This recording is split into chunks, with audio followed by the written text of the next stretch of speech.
Jangan bosan saudara, saya Jumat lagi Tuhan juga. Karena hari Minggu nanti Bapak Gubernur yang akan berbuat. Sekarang nanti mungkin beliau tidak memegang jemaat untuk pernikahan anaknya. Ya mungkin tanya kami juga, maaf ya. Bukan tanya kami kenapa?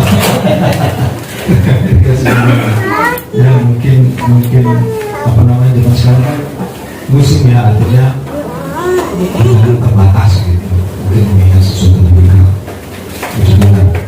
Terima kasih Tante sudah hadir bersama dengan kami. Kami yang mudah-mudahan memang perlu dipahami dan dilihat, ya. Bukan hanya didoakan, kita terus didoakan dan mendoakan. Amin saudara. Kami dan kalian juga kami dikunjungi. Puji Tuhan. Mari kita perhatikan dalam suratan atau kitab Hosea pasal 1. Hosea pasal 1, di mana itu Hosea? Mana ya? Di kampung. Ternyata Hosea ada gubuk sebenarnya. Ya. Hosea pasal yang pertama ayat 2 mulai saudara. Judulnya adalah Hosea pasal 1 ayat 2 mulai saya harus mulai di pengetahuan nanti dikit sebenarnya sepatu percaya saudara, sepatu satpam sedikit saudara, sepatu sedikit. Ya, Hosea pasal 1 ayat 2 sampai 9 judulnya keluarga Hosea sebagai gambaran Israel yang tidak setia. Dua keluarga ini. Ayat 2, ketika Tuhan mulai berbicara dengan perantaraan Hosea, berfirmanlah ia kepada Hosea, pergilah, kawinilah seorang perempuan sundal dan peranakanlah anak-anak sundal, karena negeri ini bersundal hebat dengan membelakangi Tuhan.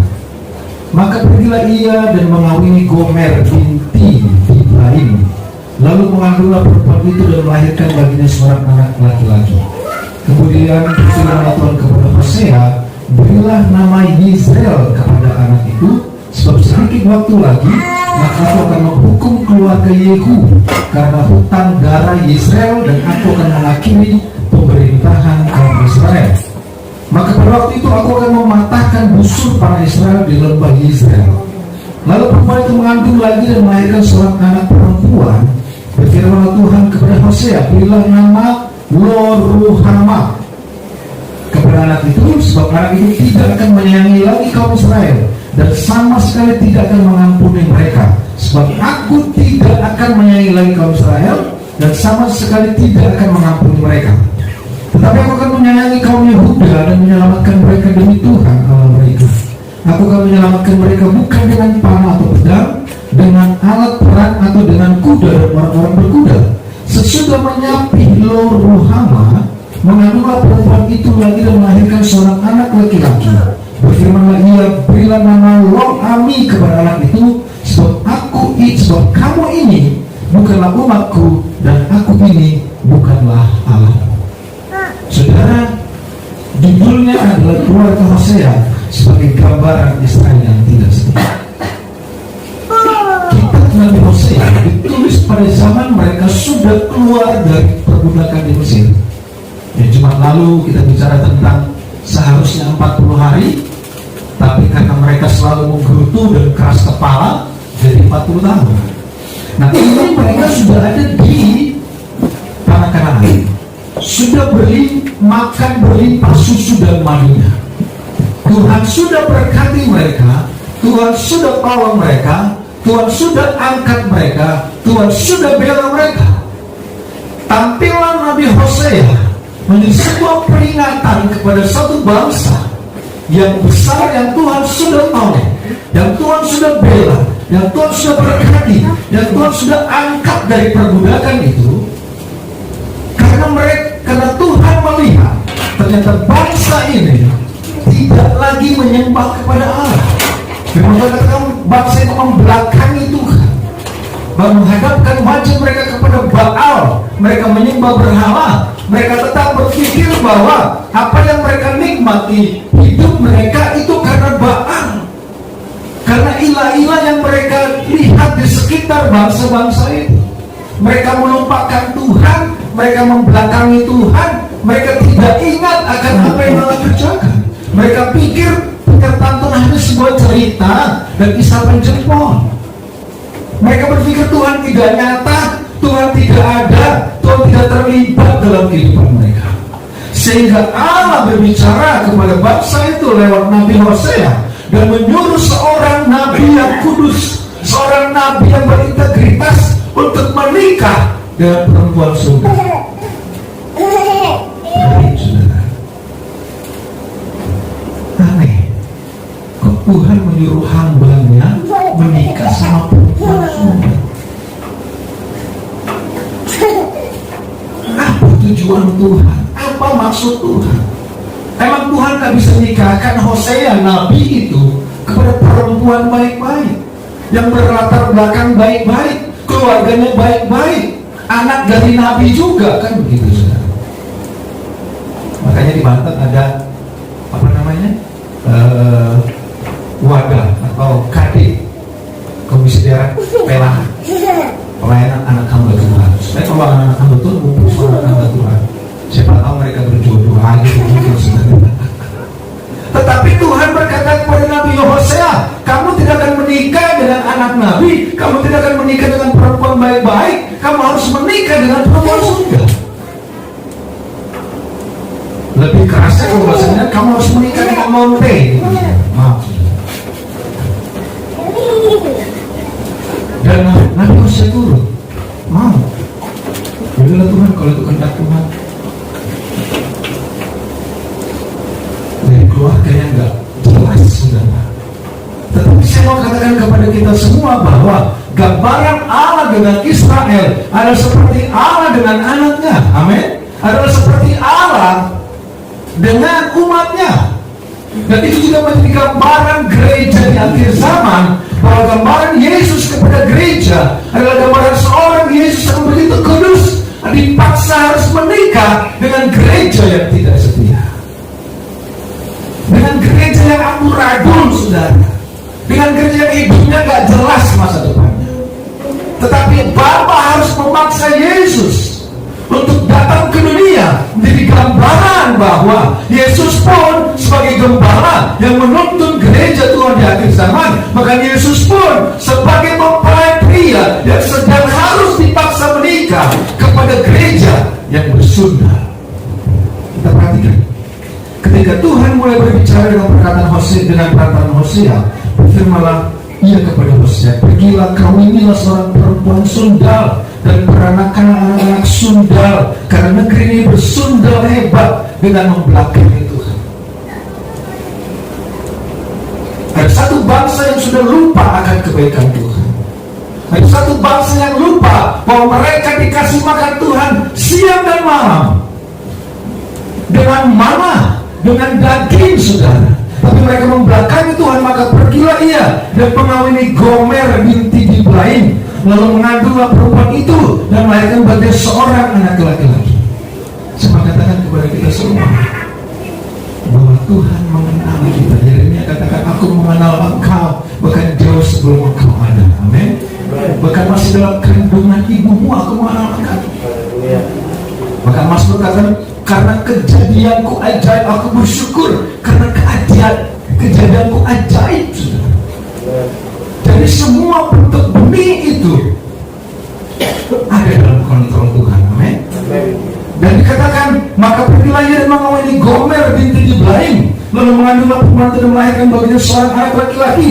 Kemudian firman Tuhan kepada Hosea, beginilah berilah nama Israel kepada anak itu, sebab sedikit waktu lagi maka aku akan menghukum keluarga Yehu karena hutang darah Israel, dan aku akan mengakhiri pemerintahan kaum Israel. Tuhan sedang berurusan dengan sebuah keluarga, saudara. Tuhan katakan, aku akan menghukum keluarga ini, karena keluarga ini keluarga yang tidak setia, keluarga yang membelakangi Tuhan, keluarga yang melawan Tuhan. Dan Allah katakan, aku menghukum keluarga ini. Bukan bicara pribadi lagi, saudara. Satu keluarga Tuhan gulung, saudara, karena ditemukan satu keluarga tidak ditemukan ada orang benar di dalamnya. Dalam satu keluarga tidak ditemukan orang berintegritas di dalamnya. Berkata akan Kristus kami, aku akan menghukum keluarga ini. Sebab sedikit waktu lagi maka akan menghukum keluarga Yehu karena hutang darah Israel, dan aku akan mengakhiri pemerintahan kaum Israel. Saudara, Tuhan sedang mendidik kaum Israel. Saudara, Tuhan katakan lewat Ibrani bahwa mari kita mempersembahkan, mari kita melihat bahwa pemerintahan itu yang kita sedang layani adalah pemerintahan yang tidak tergoyahkan. Amin. Kerajaan yang tidak tergoyahkan. Kita sedang melayani sebuah kerajaan yang tidak tergoyahkan. Masa jaya satu keluarga terbatas, saudara. Ingat di Medan dulu, paling kaya semuanya. Ada masanya selesai.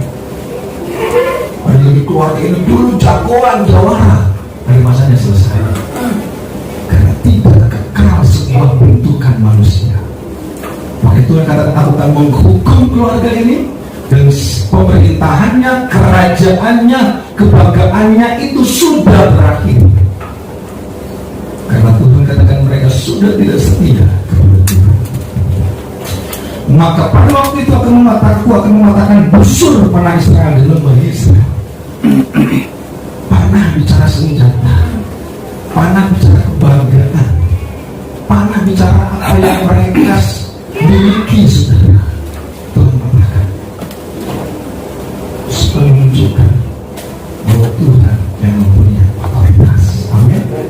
Tuhan yang mempunyai otoritas, bahkan pemerintahan kerajaan yang tidak tergoyahkan. Karena bangsa Israel itu sudah membelakangi Tuhan, sudah tidak setia. Ini bicara tentang kesetiaan secara jasmani maupun kesetiaan secara rohani. Ini bicara persundaran jasmani, ini juga bicara persundaran rohani, sudah. Begitu orang yang tidak setia adalah orang yang sedang bersundal membelakangi Tuhan. Lalu perempuan itu mengandung lagi dan melahirkan seorang anak perempuan. Berfirman Tuhan kepada Hosea, berilah nama Lo-Ruhama kepada anak itu, sebab aku tidak akan menyayangi lagi kaum Israel, dan sama sekali tidak akan mengampuni mereka.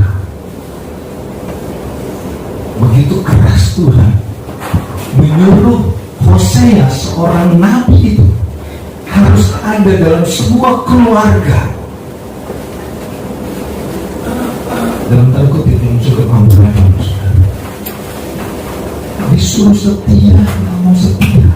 Disuruh mempersembahkan korban kepada Tuhan, mereka nggak mau. Disuruh menyembah satu Tuhan, mereka masih serong kepada berhala. Kalau zaman sekarang disuruh satu gembala nggak cukup, bro. Maunya 2-3 gembala gitu, saudara. Udah keren jemaat kalau gembala cuma satu, kampret semua gembala gitu, saudara. Gembala harusnya 2-3. Ada cadangan. Kalau nanti khotbah nyakitin hati gue pilih ke gembala satu. Di sini nggak ada, saudara. Amin. Amin. Amin. Di kain ada, dalam di kain. Suatu kali kelak, saya katakan sudah, mereka yang punya lebih dari satu gembala, satu kali kelak saya katakan maaf, aku tidak mengenal Anda. Tapi kita mau bisa dalam kesetiaan. Ibadah itu ibarat suami istri, dan harus seperti itu. Sekalipun kita sama Kristus saya nggak banyak. Dari nenek moyang kita sudah bersumber dalam saudara. Kita menyembah berhala, jangan itu. Tetapi Yesus dipaksa kawin sama gereja yang kotor, yang berdosa, saudara. Kita nggak layak. Maka ibadah pun sudah bicara juga tentang pernikahan. Orang yang nggak setia menikah pasti nggak setia ibadah, saudara. Dan orang yang setia ibadah bisa jadi nggak setia dalam pernikahan. Saya harus keras katakan ini supaya saudara dibawa kepada keluarga yang memberikan Tuhan. Amin. Saudara harus betul-betul memperhatikan semua ibadah itu merupakan bentuk kita sedang dibentuk menikah dengan Kristus, kepala gereja, kekasih kita yang setia, kekasih jiwa kita, saudara.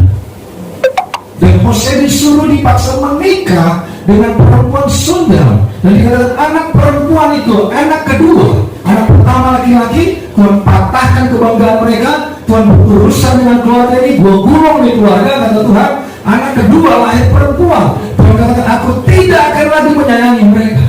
Ada masanya bangsa itu bukan hanya pada awalnya bangsa itu berpaling dari Tuhan, tapi hati-hati jangan sampai Tuhan berpaling dari seseorang. Amin.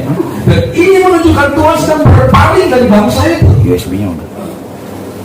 Bangsa itu membelakangi Tuhan, setelah itu Tuhan yang membelakangi bangsa itu. Tuhan katakan cukup, aku tidak akan mengasihi lagi keluarga. Anak yang ketiga, saudara, dikatakan sesudah menyapi Lo-Ruhama, mengandunglah perempuan itu lagi dan melahirkan seorang anak laki-laki.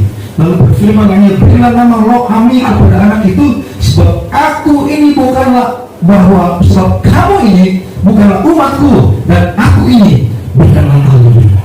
Anak yang ketiga, seorang laki-laki, Tuhan katakan kasih dia nama Lo-Ami, karena ini adalah sebuah ketetapan bahwa mereka bukan umatku dan aku bukan Allah mereka.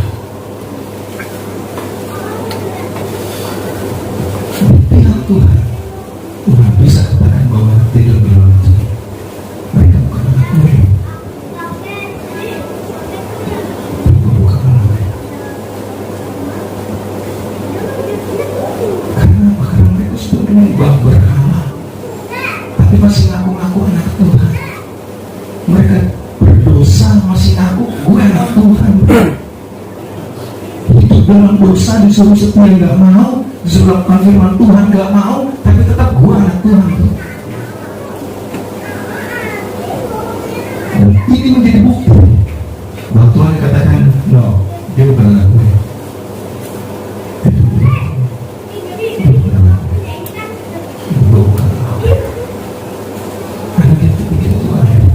Sebagai pertanda bahwa tidak mau dipanggil Allah oleh bangsa yang membela, bahwa anak tidak mau dipanggil Allah oleh keluarga yang membela. Dan Tuhan katakan no, dia bilang mereka tidak setia. Bagaimana mungkin Tuhan harus terlalu setia kepada mereka? Ini bicara bukan cuma bicara pribadi, ini bicara keluarga, ini juga bicara kerajaan, pemerintahan, ini bicara juga bangsa. Ketidaksetiaan itu telah mengakibatkan sebuah kehancuran. Ketidaksetiaan itu membuat hidup kita semakin tidak menentu, saudara. Tetapi kadang kita berpikir itu hal biasa. Bahkan kalau kita bertanya, sekarang orang-orang seperti itu merasa yang paling benar, yang paling cakep, saudara. Tapi Tuhan tidak bisa memahami. Saudara, harusnya dipaksa untuk menjadi bagian dari keluarga perempuan Sundal. Tetapi ternyata itu misi Tuhan.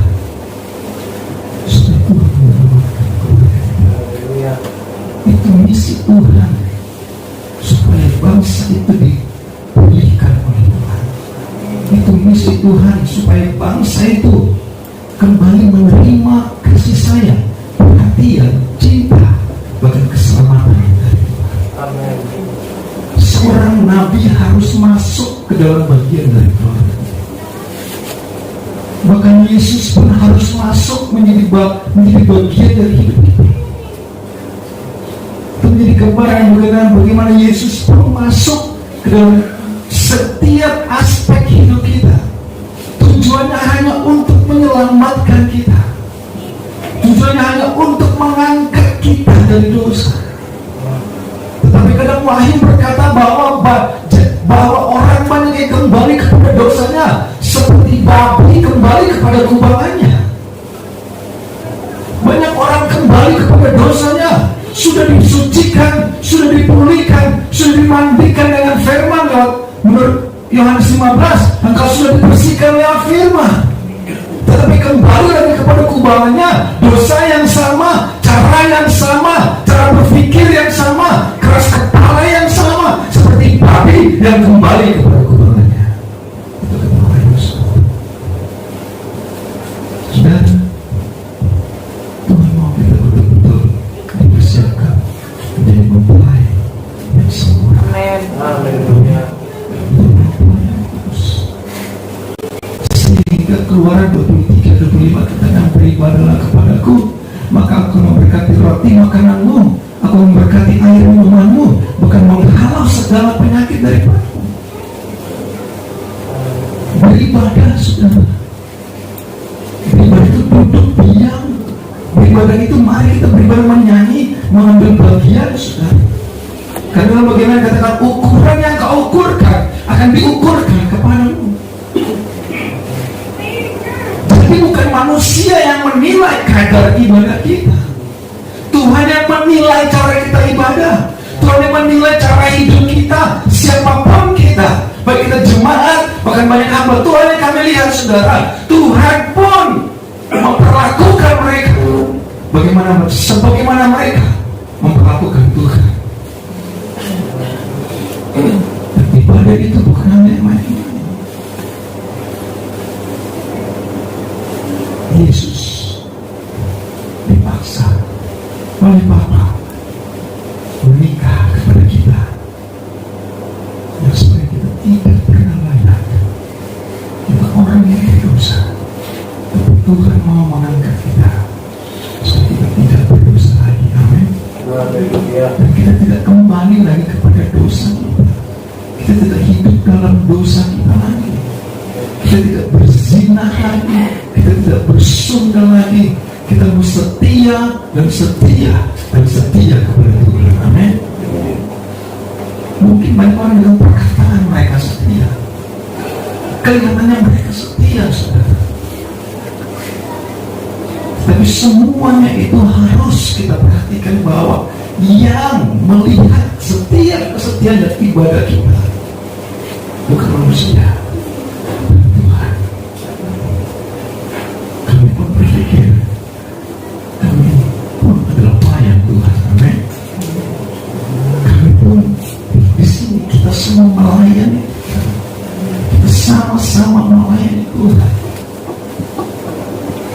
Dan Tuhan yang kita sembah, yang kita layani adalah Allah yang hidup, Allah yang luar biasa. Perhatikan dalam Hosea, masih di Hosea 6 ayat 6. Hosea 6 ayat 6 dikatakan, sebab aku menyukai kasih setia dan bukan korban sembelihan, dan menyukai pengenalan akan Allah lebih daripada korban perkara. Amin. Dan Tuhan mau, dan Tuhan suka adalah kasih setia. Tuhan suka adalah kasih setia, kasih kita dan kesetiaan kita kepada Tuhan. Sebuah bentuk komitmen yang Tuhan mau, yang Tuhan suka adalah kasih setia, lebih dari korban bakaran, lebih dari korban sembelihan. Tuhan mau ada sebuah bentuk kesetiaan dalam kehidupan kita. Lewat kesetiaan itu Tuhan bisa batalkan apa yang terjadi di ayat 2 sampai 9. Lewat kesetiaan kita Tuhan bisa tangguhkan apa yang terjadi di pasal 1 ayat 2. Lewat kesetiaan, saudara, Tuhan bisa ubah kutuk menjadi berkat. Lewat kesetiaan Tuhan bisa ubah kita dari keluarga amburadul menjadi keluarga yang diberkati Tuhan. Amin. Lewat kesetiaan perlahan-lahan Tuhan bisa mengangkat kita. Mungkin orang lain kita seperti keluarga yang tidak dipandang, tidak dilihat, tidak diperhatikan, tidak dianggap. kesetiaan, Tuhan bisa mengangkat kita, bukan hanya pribadi, tapi sebuah keluarga. Atau apakah kita sedang berada dalam keluarga yang gak jelas, keluarga yang gak tahu arahnya kemana, gak tahu gembalanya siapa, seperti kapal gak tahu kaptennya siapa. Makanya anaknya nanya, ini kalau anaknya siapa nih? Mana tadi Hosea sosok ini anaknya nanya. Mamanya kan sini nih, si Gomer mamanya. Mama, namanya si Gomer. Anaknya nanya nih, si Loami namanya. Mama Gomer. Kemana sebenarnya mama beribadah? Yang jelas mama kan gitu ya. Mamanya bilang, apa? Kau tanya dulu. Loami katanya kan. Kenapa kau tanya kemana mama beribadah? Mama langsung beribadah kepada Tuhan Yesus, biar kau tahu. Jangan kau tanya. Sementara kalau ditanya kepada Tuhan, sebab kamu ini bukan rumahku dan aku ini bukan Allahmu. Makanya anaknya nanya, kemana mama sudah beribadah? Saudara, mari kita perlu segera merubah cara hidup kita. Kalau kita mau hidup kita, Amin. kalau kita mau ditolong. Banyak orang di luar sana, saya pernah katakan gaya orang Medan, saya orang Medan, gaya orang Medan, dia mati asal sombong. Betul, gak mau minta nonton, saudara. Maunya minta mie gitu, saudara. Gak mau minta tolong. Kita sama-sama sebagai sebuah keluarga. Kalau Tuhan sudah harus menempatkan Yesus dalam kehidupan kita, apa yang tidak bisa kita rubah, saudara? Amin. Tuhan katakan akan membawa engkau ke air yang tenang, kepada rumput yang hijau. Tanah kering akan Tuhan berikan menjadi sungai yang deras. Pohon yang tidak berbuah akan Tuhan buat menjadi berbuah lebat. Tuhan suka apa tadi? Kasih setia. Sebab aku menyukai kasih setia dan bukan korban sembelihan, dan menyukai pengenalan akan Allah lebih daripada korban-korban bakaran. Kalau kita mundur, Hosea 6 ayat 3 dikatakan, marilah kita mengenal dan berusaha sungguh-sungguh mengenal Tuhan. Ia pasti muncul seperti fajar. Ia akan datang kepada kita seperti hujan pada akhir musim yang mengakhiri. Seberapa dalam kita mengenal Tuhan? Seberapa dalam kita mau cinta Tuhan?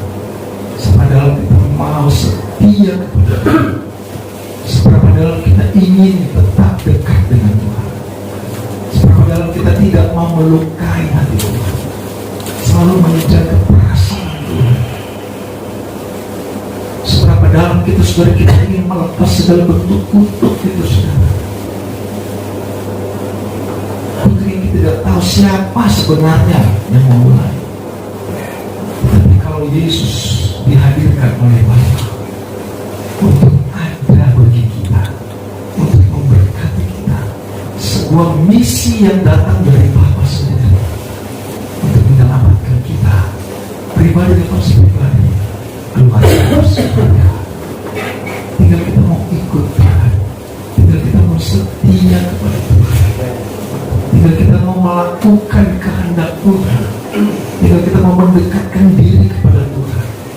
Mungkin Tuhan mengikis ego kita, mengikis harga diri kita, mengikis gaya hidup kita, saudara, mengikis kepribadian kita. Seperti Petrus katakan bahwa engkau sudah ditebus bukan dengan barang yang fana, tetapi dengan darah anak domba, dari cara hidup yang kita warisi dari nenek moyang kita.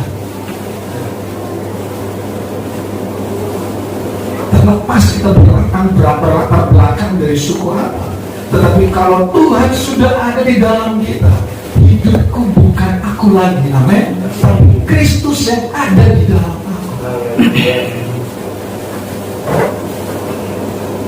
Mari saudara, kita yang benar.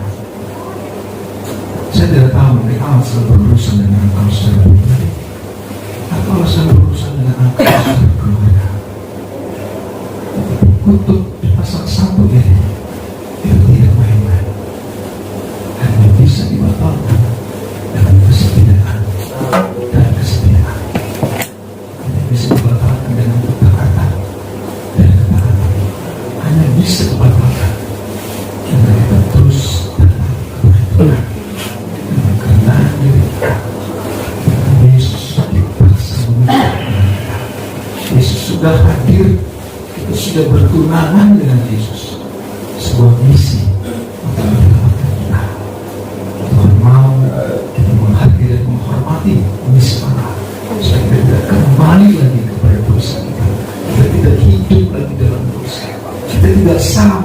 lagi dengan orang lain, tidak sama lagi dengan cara hidup kita sebelumnya.